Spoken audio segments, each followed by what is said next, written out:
Alright, what is poppin', people? We are back after, a couple week break? Look, small life update. I got on some medication. And it took a good amount of time for my body to, pick up physically, I guess. Because I'm still struggling with, pretty bad insomnia because of it. But I was, feeling just generally terrible for a good amount of time. But now we're back! And I'm gonna try to get back on an actual schedule where I'm, uploading multiple times a week. Because I am feeling a good bit better now. Anyhow, just beside the point, just needed to let y'all know where I was been. Anyhow, VR update. The Smoke On Championship League, which is the replacement to Snake Draft, it's, I believe, started last week? Going into next week? I don't fucking know. I haven't been keeping that close of tabs on it yet. But we wanted to get a VR update out before, that really gets going. And also, this is the last month before we get the next tier shift, so it's always good to get one of these done heading into that. And there are some changes in here I think people definitely are gonna be talking about. Not a whole... I feel like for the most part, people seem to be pretty content with these shifts, but there's at least one that people are definitely pretty split on. So, really interested to see maybe what y'all think of that. But, as we go down... What? Oh, there we go. I was about to say, why'd the music stop? But, as we get into our rises, so the first one we see is Celebi, and Celebi's obviously had a pretty tumultuous time in NU this gen. Because when you think back, just, earlier this year, Celebi was at, B-? With its only niche being that, Davon used it on some hyper-offense team as a lead with Healing Wish. Yeah, things are really dire for Celebi. But, as the meta has gone on, as Vaporeon, especially when it was at its, peak, running around being just an annoying piece of trash, Celebi just slowly kept getting better and better and better. I think part of that, too, has come to be because, Diancie and Bronzong are more prominent as Stealth Rockers now instead of Copperajah. Mudsdale as well, throw that out there. And Celebi matches really well into those, so those are Pokemon that you just really freely nasty plot versus. If you get statused by them, you don't care because you have Natural Cure. We mentioned Vaporeon, but that was a huge part as well. As certain revenge killers to Celebi have left the tier as well, it's gotten a bit easier for it, to worry about, say, a Scarf Flygon or a Scarf Mienshao doing 12 million with U-turn, or just picking you off outright. Now if you think about the common fast Pokemon that threaten Celebi, it'd be Talonflame, which does not OHKO you, and, that just means you get to Psychic it, and tries to revenge kill you. I mean, from there it's Salazzle, Scarf Pissimian. A lot of it also is just a matter of maybe bulky Pokemon that tank a hit and then KO in return, so Guzzlord, Goodra. Two that would come to mind, although Goodra does have to land a Fire Blast. And I don't even think that's an OHKO, I might be wrong on that. But the point is, Celebi's just gotten so much better now. And we rose it again because the prominence of all those Pokemon that just don't really threaten you with damage immediately. Again, like we talked about, all the Stealth Rock setters that Celebi sets up against. It gives Celebi so many turns to set up Nasty Plot and spam recovery moves. You are allowed to kind of dictate the flow of the game with Celebi. It's not a very heavy offense meta at all right now. And so, a Pokemon like Celebi that does kind of want to sit around for multiple turns, or at least can take advantage of multiple turns, if that makes sense. It's got a good amount of room to flourish, and I think Drapion, which is another Pokemon that we rose up to A+, is pretty similar.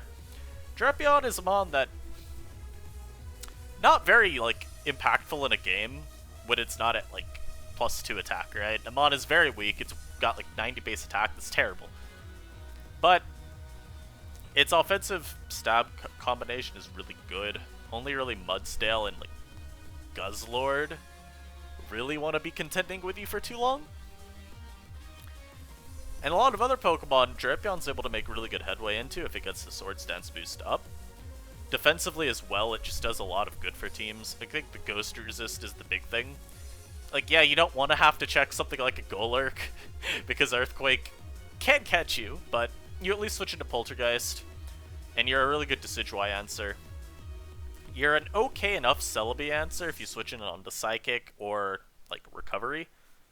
Aura Sphere at +2 with Life Orb boost does have a good shot to pick you off, but you're still an alright offensive check, all things considered. And it's not like Flygon leaving was a big thing, because it could very easily EV to outspeed you and then take you out with Earthquake in 2 hits. So one less defensive switch in, generally a good thing. And also just because, again, we talked about how the meta's not like super fast-paced right now, and how Drapion really benefits from that. Well, you know, you want a lot of turns to be able to make that incremental progress that Drapion's really good at making. As we got here, I actually posted a VR update, so the reasonings here are kind of, you know, whatever I think's good enough to justify the shifts, whether I agree or disagree with it. But because Drapion has got access to 2 of the best progress-making moves in the game, Knock and P-Jab, you know, you can continuously just sit around in games trying to just fish for poison, get rid of items. If you need to, you can, you know, boost up so you actually pose a meaningful offensive threat. Really good mon. And then we get the Golurk, and it went up to A. This mon doesn't have defensive counterplay, really. I mean, you can Polterproof Pokemon, but Golurk gets coverage for a lot of them. You know, whether you're running Choice Band, whether you're running, like, Rock Polish 3 attacks, there's a lot of good to come from Golurk on your team from an offensive standpoint. If you're thinking about, like, what mons try to check it, right? So, like, Guzzlord, particularly bulky variants, Braviary, you're immune to both of its stab attacks. Vileplume, you see a lot of itemless, so that you can prevent it from poltergeisting you, and so you'll see Vileplume plus a ground resist, or a ground immunity. Something that make Golurk have to predict 50-50. The main thing Golurk's got going in his favor, though, as we mentioned, is the coverage. It gets Ice Punch, it gets Heat Crash, it gets Darkest Lariat if you even want to catch, like, Bronzong, plus, I don't know, it's got a lot of moves that catch the Pokemon that may try to Polterproof. So again, we talked about Vileplume there. Bronzong, if it tries to Polterproof, you'd be doing it with, like, a Levitate set, so again, like, Darkest Lariat, which also, you know, helps against Iron Defense Bronzong, potentially, if you really needed to get rid of it immediately. Rotom Mow, sometimes it goes Polterproof. You got Ice Punch for that. Ice Punch hits a lot of the Polterproofers, because a lot of them are grass types, right? You got, like, Rotom Mow, Vileplume, Delmise, even. I think even some people have... I was gonna say Celebi, but I think I'm misremembering something that I saw someone say, so we almost spent too much time there. Anyhow. Guzzlord! It's like Drapion in that it does a lot of nice defensively because of the dark typing, but also you check other things like Starmie and Salazzle, which are 2 Pokemon that are pretty high usage right now, I would say. We've seen a shift away from Choice Banded sets as well when looking at offensive Guzzlord. More people are going, like, say, Rest or Protect plus 3 attacks. I would say in general, you're seeing these, like, leftovers-based offensive sets more as well, because it means you get to have all the coverage moves you want. You really want both Earthquake and Heavy Slam. That way you could hit, like, all of Diancie, Sylveon, and Salazzle even. You really want Earthquake just because Knockoff doesn't Oko Lazzle. And if you can't Oko Lazzle, well, it doesn't even need Dragon Pulse to beat you. It'll 2-hit KO you with +2 Sludge Wave. And that's not very good. And I note here as well, I feel like, at least in my experience of building, Guzzlord does have the effect on teams where it can make them kind of slow. And that's like... It was a problem, I would say, for Guzzlord in previous metas where dual screens were super common, or where Hail was super common. The, like, really matchup fishy meta games that you saw, like, 3 or so months ago. But as the meta slowed down, I found that it isn't really that big of an issue for Guzzlord anymore. And also just, as people have figured out maybe more how to get teams to like have that slowness issue patched up, it's been easier to still slot in Guzzlord and figure out ways to compensate. It's not the perfect mon, obviously, as well, because if you go rest, then you're mandating cleric support. Not a tall task, but still does limit your building choices a little bit. And if you go protect, well, that leaves you open to 50-50 turns. You know, maybe you try to get greedy protect for lefties. Something like a Drapion sets up in your face again. Also, yeah, I forgot to mention Drapion with Earthquake. Yeah, that's the really relevant one. Harkening back to why Drapion rose to A+, yeah, it's a really good mod, and Guzzlord really likes having Earthquake because that means you are a competent answer to it. My bad, guys. I gotta get back into flow with this. But I do really like those offensive Guzzlord sets, especially because they got even a decent degree of customizability with the EVs, mostly with the speed. You know, a lot of people creep, like, maybe only to Sylveon, but you can go up to, like, Vaporeon. You could even creep, like, Glassed if you want to. Last year's not very common, but it's still an okay enough benchmark if you just need it. And, I mean, look, don't ignore CB as a set either. I think CB is still really good at making progress into certain teams. It's just a little bit more annoying because you need to find defensive compensation elsewhere. And I think ever since Flygon has left the tier, teams have been a little bit maybe more strapped to truly adequately cover the metagame. Hence why I really do prefer offensive sets that make use of lefties. And I guess even just as an aside we could throw out here, people have even messed around with like some of those special attacking Guzzlord sets, like Dark Pulse and Fire Blast. Basically that makes it so Vileplume isn't really a great answer to you anymore. It means that you can even like deal with a Bronzong if it's at +2, because I don't think Body Press KOs you. It does a lot at +2, but I don't believe it's an OHKO. And so you're able to 2-hit KO and return with Dark Pulse, which is pretty good. So, it's a cool mon with a good amount of uses that I think people should continue to explore, because, you know, hell, look at NU in Gen 7. Are we about to see Specs Bronzong run amok again? Specs Bronzong? No. Specs Guzzlord. We gonna see that run amok again? I'm doubtful, but who knows? It could. I think the main reason you see physical all this gen is partly just because, well, one, the coverage is a little bit better, I would say. Just because you have a move to hit Diancie. But also because this gen knockoff is a lot freer. And so if you got a mon that's pretty strong, you can make use of stab knockoff, it's real nice. Next up, we got another dragon type wall breaker. We got Goodra here. Goodra's another mon like Celebi. It had kind of been a meme in the tier for a while, but these expert belt sets that have been picking up usage across pretty much this entire tiering period. And when I say tiering period, I mean like the 3-month usage periods that go into each shifts. And these expert belt sets are just much better at making use of Goodra's great coverage. Specs Goodra was always the set people I think defaulted to back when the meta first formed, following DLC's 2 release, because if you predict right, it's great. But as we've gotten to this point where there are just enough Pokemon that can pivot around you, and how structures typically have several Pokemon that can sort of switch into Goodra. So like you can see like, you know, Diancie, Vaporeon, and I'll put it this way actually, Diancie plus Mantine plus a Bronzong. You could have that on the same team very easily. Please tell me what Specs Goodra does into that team. Please. I'd love to hear it, because it's not a whole lot, really. And so, Expert Goodra alleviates that issue a good bit. It means you don't have to think as much. Yeah, you still want to.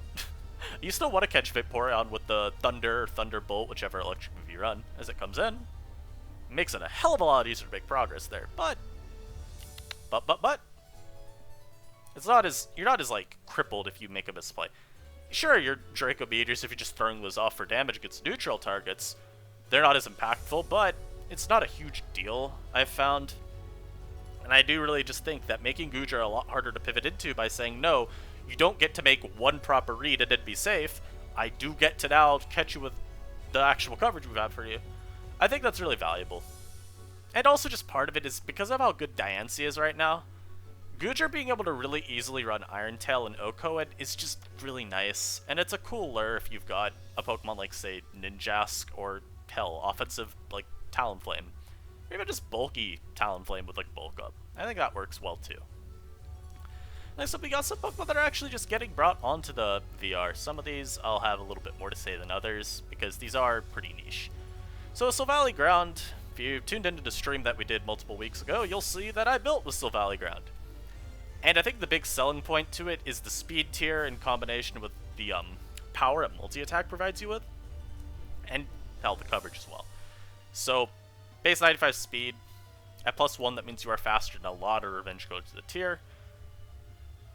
If I'm thinking about Scarfers that are faster than you, it's like, what, Heliolisk? Is really like the only one that's kinda common, unless I'm just blanking and forgetting one. But I don't think I am. I think the main benefit to that speed tier is that it gets you to jump on Scarf Rotom Modo, which, while not an incredible set, people still use a lot. And so having a mon that can Swords Dance up and find a speed boost elsewhere is really good at making sure that opponents just don't have a great way of dealing with you. You got pretty much all the coverage you need between multi-attack, Rock Slide, Flame Charge to really put in a lot of work against opposing teams. And the big benefit too is because all the Bronzong are going with Heat Proof now instead of Levitate, you're not worried at all about breaking through it. Because if I'm remembering correctly, I think I counted on stream, +2 Flame Charge, even to Levitate Bronzong, does like 30. I don't remember the exact damage. It does nothing. It's really sad. And so being able to just immediately get rid of it is great. You know, hell, compared to Silvally Ground to the other great ground wall breaker to your Golurk, I mean, Vileplume, hell, you don't get to Polterproof yourself for me. Delmise, well, you're not too common, but hey, if I get enough chip on you, maybe my +2 Flame Charge will kill you. Copium. You know, Braviary, Talonflame, bird types that try to check ground types? Nope, I got Rock Slide. Yes, I called them bird types. Cry about it. And you know, next up, Lantern. Now, for this, I honestly just asked Mary to give me the rundown on, because I haven't used it a whole bunch. And so, here's what she said. Lots of roll compression. AV sets are Alert Rotom Mow. Defensive sets, Heal Bell / Protect with Toxic. Good. And it's a generally decent serviceable answer to Salazzle, so cool. So there's your Lantern reasoning. I mean, hell, it's also like a decent cleric on some of those like slightly more offensive builds, I guess, because you can preserve momentum with Volt still, which is cool. Next up is Sand, and so we just have the explanation for both Lycanroc and Sandslash put together. But Sand on the ladder has been pretty decent. Not any world beater, but when you think about the two Sand breakers / sweepers, their shared answers are pretty vulnerable to just being overwhelmed. You know, CB Lycanroc plus Life Orb Sandslash. Together they're able to beat down things like, say, Mudsdale, Vileplume, Bronzong. And generally one of them will be open up for the other. You've also got a good amount of Mons in the tier that can give you the like pivot support to get these Mons in. So you got like Rotom and Dragalge just straight up as normal pivots, but you can also run things like Eject Button or even Eject Pack on them as well. And that gives you like other ways to get them in too, which is kind of cool. Support's pretty much there to enable the team building, or not the team building, the team archetype. Still not something that necessarily is like viewed as the most consistent archetype ever, but I do think there's some more potential, and we could see it more. Also, I mean, if you want to look at Gigalith as a Pokemon and what it brings to the meta, it's a pretty good Salazzle answer. And with Rock Blast, I mean, you could ignore substitute Salazzle shenanigans, which is pretty cool. Next up, we got Rabombi. This is a one that hasn't really seen a whole lot of use, but I think the success that it has had and some of the stuff that it brings on paper justifies enough to rank it. The speed tier is nice because it means that you can naturally outspeed Revenge Salazzle, which is pretty cool. You're also faster than pretty much any Talonflame. I don't think you outspeed max speed Talonflame. Regardless, I mean, you're looking for a Quiver Dance to sweep anyway. It's a mod that requires a lot of support, because, you know, you're not getting past a Bronzong or a Copperajah ever. But as I note there, I mean, Magneton is pretty reasonable pairing there. Both are really niche mons, but the few times we've seen Rabombi in action, it's pretty much always been with a Magneton, so, you know. Specific Pokemon that requires pretty specific support as well. And the last Sylvanas Steel for our Rises. Look, I don't use this Pokemon, but it's a Steel type, and it also can Pivot and Defog. And check what Steel types should check, so. There you go. Wish support, you know, between Vaporeon and Sylveon, it's there in the tier. So, hey, take from that what you will. It can be used. Now let's get to some drops. So these will be very interesting. I'm sure we have some that people will view as controversial. I already know that one of them is very controversial. And yeah, let's start with Copperajah though. So Copperajah used to be the best mon in the tier by a mile, and now people are calling for it to like drop even further. And a lot of this has to do with the competition with Bronzong. Bronzong in general, really. But the competition with Bronzong is kind of where it started, because as Bronzong got better and better, Copperajah became less and less just the definitive best Steel in the tier. It became harder to say, I need a Steel type? Well, guess I'll put a Copperajah on this team, because Bronzong was able to justify itself on these teams more and more, especially as the Heatproof set, you know, caught on. Because that provided teams with a good check to, like, you know, Assault Vest Copperajah, Salazzle as well, which Copperajah itself couldn't really handle.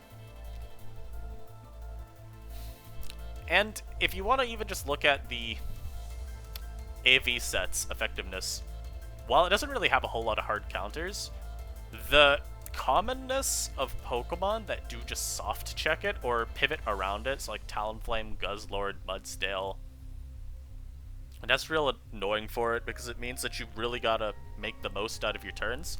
And for a slow wall breaker with such limited durability because of its lack of longevity, lack of recovery I guess I should say, and reliance on team support to keep it around and get it in safely, it's just hard to find that maximum efficiency. Why would you go off so loud, Windows Defender? That wasn't helpful. Anyhow.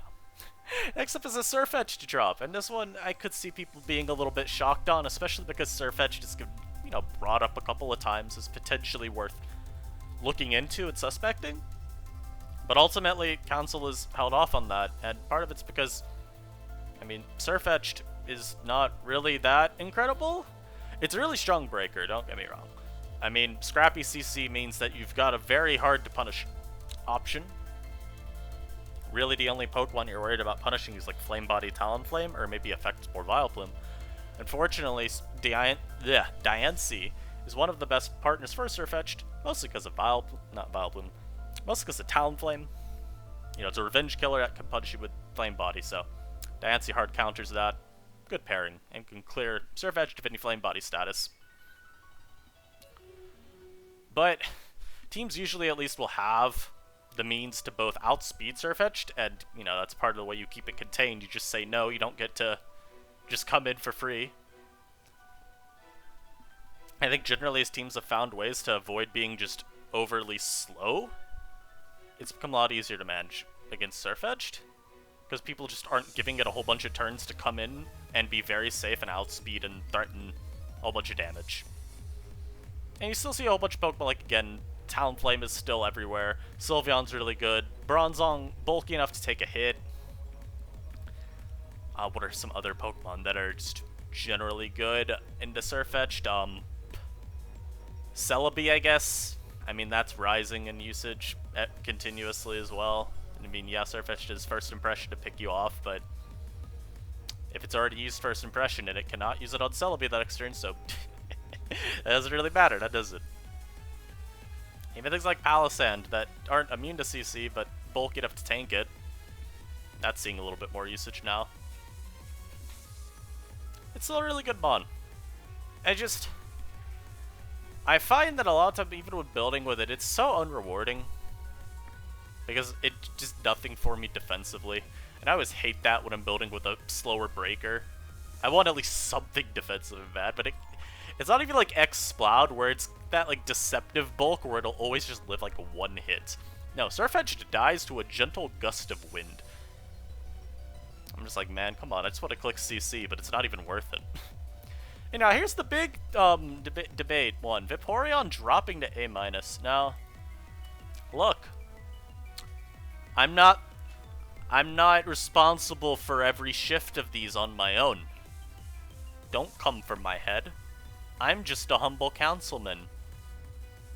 And while, yes, I may have voted for it to drop, I was not the only one. Here's the dealio, right? Let me have a heart-to-heart with y'all right now, right? A little, like, father-child bonding time. A little discussion right here, right? Look. Vaporeon's great. Does a lot of things really well. Is just a generically great, bulky sponge that eats up a lot of hits.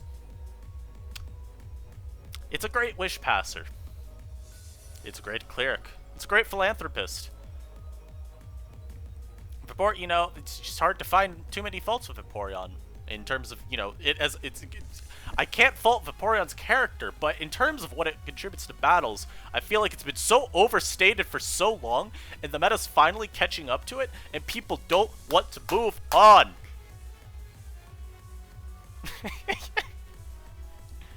I'm sorry.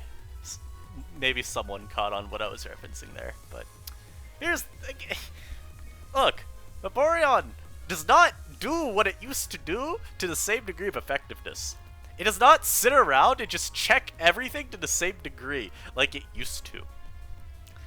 Like, if you're looking at the Pokemon that Vaporeon like actually wants to take on and try to beat, the amount is really slim. You know, it's not like you don't even have Blastoise as a super prominent force anymore to half-assedly check. Starmie, you don't check it very well. You switch in, you risk getting Thunderbolted into it KO'd. Great work. Like, I don't know what you want from me. Goodra, you don't really beat it. You sit around, you hope you get a Scald Burn and that you can just waste turns, as you slowly are forced to burn through all of your wish power points. Excellent. Celebi just sits in front of your face. Toxicroak continues to sit in front of your face. Nasty Plot Rotom-Mow, that being so much more common now compared to Scarf, which you were able to safely scout out and then, like, switch against, that's no longer super common. Dragalge, there are plenty of people that go max special attack on Dragalge, and what that does is it means Dragalge gets to comfortably Poison Fish versus you, and that makes it so much easier to pressure because you're forced into heal belling to get rid of the poison, because Dragalge does do pretty consistent damage overall to Vaporeon once you get that poison. And oh boy, you had the heal bell? Guess what? Your Vaporeon no longer gets to just avoid any 2-hit KO. I've seen people like post, like they're always just like, oh, well, obviously Vaporeon can just wish its teammates back up to full. Well, that's the problem with Vaporeon. It has to make that decision between keeping itself healthy and keeping its teammates healthy. So yes, Vaporeon can always bring in, you know, say Mudsdale to check non-low kick Croak. It could bring in Guzzlord to check things like Rotom-Mow. I was gonna say Celebi, but +2 Aura Sphere is a vibe check, so we don't worry too much there. It could bring in, like, say, I don't know, Diancie to check a Goodra if it's Sludge Bomb instead of Iron Tail. Yeah, you could check, you know, it could bring in a Bronzong to check a Goodra. There you go. There's a better one. Yes, you can wish support your teammates, but what that means is it means Vaporeon is not getting the health back that it really needs, and that's the big issue with a lot of these wish-reliant defensive Pokemon. Is that when you're something like Vaporeon that's tasked with soft checking so much stuff, you end up being overwhelmed so much more easily, especially once the metagames become really hostile to you. Because that just decision to be self-sufficient, or actually do what you're supposed to do, which is support your team, it becomes a much harder one. So yeah, I think it's really reasonable that Vaporeon dropped. The people, you know, I've seen people be like, oh yes, this must be a joke. No, I just think that you're not really looking at it through the right scope? I don't know. Maybe I'm missing something, but I think this is a very justified drop. I think Vaporeon had been overrated to some extent for a while. Yes, I'm preaching partly because this is like a self-fulfilling thing I'm doing right now.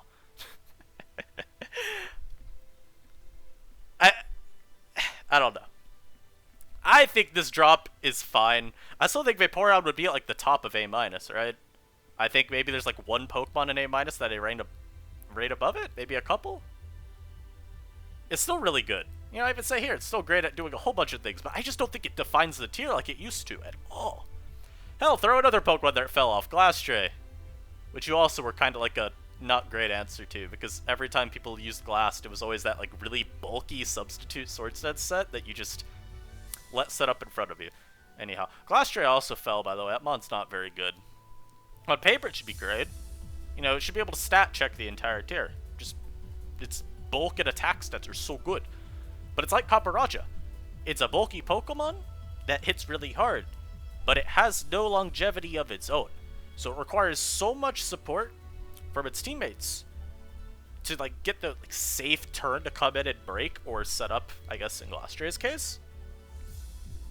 Otherwise, you're pretty much just always forced to trade hits, and yeah, Glastray's bulk is great, so it can afford to trade hits. It's sort of like Paparaja in that sense. But the damage is sticking, and... oh, not bad. There's a bug. Oh, anyhow. Mono Ice sucks defensively, and so there's a lot less that Glassray gets to actually end up just stat sticking. You end up not being able to make as much use of that bulk as you really like to. And now we're going to get to like the dredges of the VR here. So we're going to try to speedrun some of these. Aerodactyl. It's a ball that I think on paper should be a lot better, especially with Flygon leaving, meaning you don't have to run Ice Fang anymore. But, I mean, Mudsdale is still really common. Bronzong is still really common. And so you still really don't get to escape the coverage debacle. It's also not like it's really that naturally strong. It's base 100, it's rolling to Stone Edge to hit, to do damage, which just always sucks. You don't have like that one reliable damage dealing move, which I always want out of a breaker. You know, you think back to like, I mean, hell, let's think about this gen. Copperage even, Assault Vest Copperage, it's got Heavy Slam. CP Guzzlord, it's got Knockoff. Specs Diancie. That's a very niche Pokemon, but bear with me. It's got Moonblast. Aerodactyl doesn't have that, so I just end up always preferring some other fast mon if I really need a breaker that also gives me speed, because I think a lot of them are just more aligned at getting their damage off. And we have an Absol drop. This is what I disagreed with, but c'est la vie. Absol, just, it requires a lot of support. And I think a lot of the time when people want a Dark type on their team, they really do want to actually get something defensively out of it, which is why you see such a heavy bias towards Guzzlord and Drapion. And even just as a breaker, right? Sure, Drapion has to set up, but it's not like it struggles necessarily to find turns to set up. You know, Guzzlord, it's so bulky, it can afford to trade hits. Absol cannot afford to ever have to get hit. It will fall down and faint. So, it's also like it's not like that fast. It's got Sucker Punch, but obviously that's prediction reliant on your opponent actually going for an attacking move. So trying to pick off something like a Talonflame is actually kind of difficult because, okay, what if it just goes for Wisp? Trying to pick off a Salazzle. Okay, well, what if it Encores me into Sucker Punch? Or Nasty Plots and it Encores me. You know, that's not good either. So, it's an awkward Pokemon. I think it is... Again, I'm very biased towards Absol because I do think it's better than it's being ranked on here. It's got the tools to succeed, I believe. It's just... It is a little awkward to make work. And obviously, like, Charizard getting unranked. Sorry, Sabala. But I think the big thing has really just been Talonflame ends up taking that slot a lot of the time. And while Zard's got a lot more that it does offensively that's really good, and honestly, both mods don't really fulfill the same role. Zard you see more, I think, for, like, dual stabs, Toxic Roost, if I'm remembering what I've seen Sabla run. But even then, as like Salazzle, I'd rather take on as a fire type that wall breaks. And like handling Zard's breaking isn't really that hard. Diance's everywhere. Bronzong's running heat proof, so you don't really even beat that. Vaporeon is still really common. And I mean, at least can heal Bell the Toxics off. Same with Diancie. It's just not... I feel like you really have to try hard to justify Zard over something else. Then we see Pharisee. It was really ranked because it saw a little bit of use in NU Snake. It hasn't really seen any use since then. And while it can compress a lot of stuff into one slot, it's not like it's doing that stuff particularly well, so, you know, not really much of a reason to keep it ranked. Omastar got unranked. I mean, this is kind of like, so Blastoise has been slowly falling off. And while Blastoise is still an A-, I mean, one, you could probably justify it drop to B+ at this point, but I digress on that point. It's like, if Blastoise isn't that amazing anymore, then Omastar, a mon that's already really hard to justify because of Blastoise, I mean, look, there's really not any reason to use it. Unless you just want to build with Omastar, which I think is really justifiable. Then we get Electric Terrain. I mean, honestly, we kind of swapped out one offense archetype for another. Terrain just never really picked up at all. It was already really fringe viable as is. But the prevalence of Pokemon that give Terrain such headaches, Rotom, Mow, Celebi, First Impression Surfetched, just to name a couple, it just kind of prevented this build from ever taking off. Uxie, yeah, Budget Cresselia is not a reason to be ranked. Virizion, it's worse than everything else that does what it wants to do. The speed just doesn't matter because you hit like a wet paper towel. And you don't have knockoff like Drapion to at least pretend to be useful before setting up. And then Zoroark, it's really just never been a part of the metagame. So I think it was really just like due for an unranking. And yeah, that's gonna be it for this one, guys. I hope y'all enjoyed this. Obviously, leave your thoughts below. Just be respectful with them. I am interested to hear like anything y'all have to say about Vaporeon, because I do think that's probably the most interesting discussion point to come from all of this. Like, should Vaporeon just go back up to A? Do we just say, yes, it's still... Yes, it suffers from a lot of meta trends, but it still just does so much so well that it should stay A? Or do you acknowledge, like, how the metas hit it and drop it? Because I think you could go either way with that discussion. I personally voted it down because I felt that it's always been overranked a little bit, so this to me is more it coming down to where it really is. Now I think we... the comparison I'm about to make isn't as incredible because there's other reasons for it. But if you think of like Sun and Moon NU even, if Vaporeon had times where it was not as highly ranked as maybe it could have been, in part because the meta was really hostile to it. So like if I think when Toxicroak was around, that would have been one of them. Like yeah, you could always still have brought in your Croak answer at full health with Wish, but Vaporeon just ended up being really limited still as a result. I don't know. I hope to hear some stuff from y'all that's like kind of interesting to engage with. Unless you're Pokeslice, then I don't want to have the same discussion with you for the 25th time, please? No? Oh, I have to anyway? Okay. I hope you guys enjoyed life, and I'll catch y'all later. Peace.